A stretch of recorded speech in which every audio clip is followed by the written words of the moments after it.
সূরাতুল ইখলাস আপনারা কি জানেন এটা কোরআনের কততম পারায় অবস্থিত? 30তম পারায়। এবং এই সূরাটি মাক্কি সূরা। এই সূরাটা মক্কাতুল মুকাররমাতে নাজিল হওয়ার কিছু প্রেক্ষাপট আছে। প্রেক্ষাপটগুলো হচ্ছে আরবরা বংশকে খুব গুরুত্ব দেয়, বংশ প্রিজার্ভ করা, লিনিয়েজকে প্রিজার্ভ করা। এবং তারা মানুষকে দেখে, শুধু মানুষ তো না, মানুষের পায়ের ছাপ দেখে বলে দিতে পারতো তার বাবাকে, পর দাদাকে, 14 পুরুষের নাম বলে দিতে পারতো। শুধু মানুষই না, মরুভূমির বালুতে উটের পায়ের ছাপ দেখে ওই উট কোন বংশের, ওই বংশের ওর নাম কি, ওর বাবার নাম কি, ওর দাদার নাম কি, 14 পুরুষ এরকম ছিল।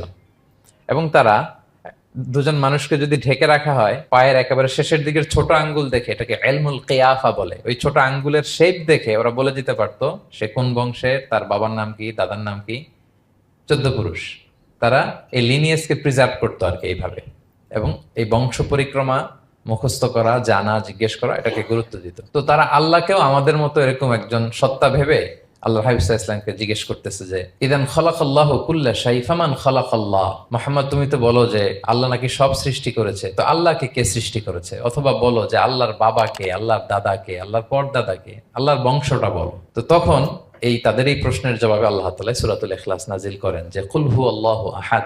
হে নবী, আপনি বলুন আল্লাহ হচ্ছেন এক, অদ্বিতীয়, ইউনিক, অ্যাবসলিউট। আল্লাহুস সামাদ, তিনি হচ্ছেন সামাদ, তিনি কারোর প্রতি নির্ভরশীল নন, অমুখাপেক্ষী। লাম ইয়ালিদ ওয়ালাম ইউলাদ, তিনি কাউকে জন্ম দেনও নাই, আবার তিনি কারো কাছ থেকে জন্ম নেনও নাই। ওয়ালাম ইয়াকুল্লাহু কুফুয়ান আহাদ, তার সমকক্ষ, তার মতো, তার সিমিলার মহাবিশ্বে দ্বিতীয় কেউ নাই।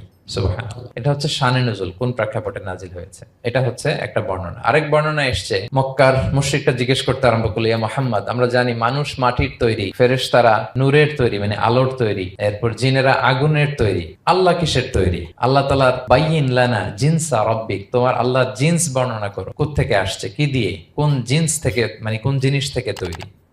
তখন আল্লাহ তাআলা এই সূরাটা নাজিল করলেন, কুল হু আল্লাহু আহাদ আল্লাহুস সামাদ লাম ইয়ালিদ ওয়ালাম ইউলাদ ওয়ালাম ইয়াকুল লাহু কুফুয়ান আহাদ।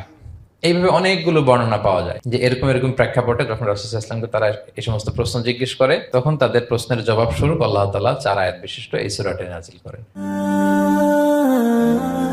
Be a part of our vision. Do listen and share the khair.